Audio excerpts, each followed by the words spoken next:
BJP Telugu మేనిఫెస్టోను విడుదల చేసిన అనంతరం ఇప్పటివరకు బీజేపీ రాష్ట్ర అధ్యక్షుడు కిషన్ రెడ్డి మాట్లాడారు. అలా చూసాం. ఇక మిగిలిన డీటెయిల్స్ చూస్తే టీడీపీ అధినేత చంద్రబాబు నివాసంలో అసెంబ్లీ లోక్సభ అభ్యర్థులకు బీఫామ్స్ ను పంపిణీ చేశారు. 144 అసెంబ్లీ 17 లోక్సభ అభ్యర్థులకు చంద్రబాబు చేతుల మీదుగా బీఫామ్స్ అందజేశారు. తొలుత లోక్సభ అభ్యర్థులకు బీఫామ్స్ అందించారు. తర్వాత ఎమ్మెల్యే అభ్యర్థులకు బీఫామ్స్ ను అందజేసిన చంద్రబాబు అందరికీ శుభాకాంక్షలు తెలిపారు. బీఫామ్ అందుకున్న ప్రతి ఒక్కరూ ప్రజాక్షేత్రంలో గెలిచి చట్టసభలకు రావాలని చంద్రబాబు ఆకాంక్షించారు.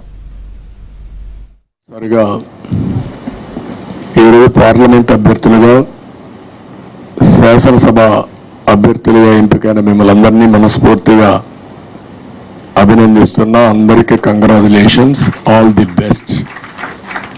రేపు జరిగే ఎన్నికల్లో మీరందరూ మళ్ళీ ఇదే నెంబర్తో ఇప్పుడు ఎన్నైతే బీ ఫామ్స్ ఇచ్చానో అంతమంది గెలిచి అసెంబ్లీకి పార్లమెంట్కి రావాలని మనస్ఫూర్తిగా ఆకాంక్షిస్తున్నా. టీడీపీ అధినేత చంద్రబాబు చేతుల మీదుగా ఆ పార్టీ యువనేత నారా లోకేష్ బీఫామ్ తీసుకున్నారు. అనంతరం తన తండ్రి చంద్రబాబును నారా లోకేష్ పాదాభివందనం చేసి ఆయన ఆశీస్సులు తీసుకున్నారు.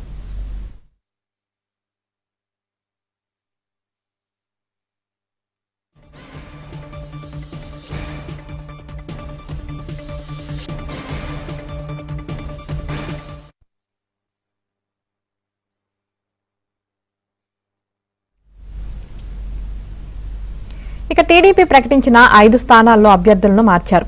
ఉండి అసెంబ్లీ టికెట్ను రఘురామకృష్ణంరాజుకు కేటాయించగా పాడేరు నుంచి గిడ్డి ఈశ్వరికి అవకాశం కల్పించారు.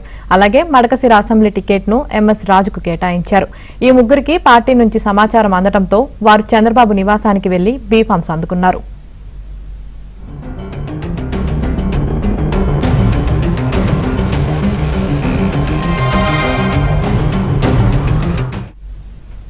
అటు అనపర్తి చిక్కుముడి కూడా వీడిపోయింది. బీజేపీలో చేరేందుకు టీడీపీ నేత నల్లమిల్లి రామకృష్ణారెడ్డి అంగీకరించారు.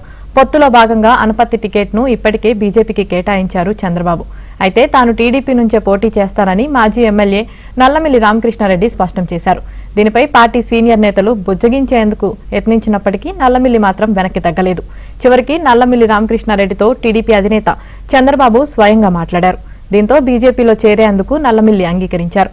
నల్లమిల్లి రేపు బీజేపీలో చేరనున్నట్లు ఆయన అనుచరులు వెల్లడించారు.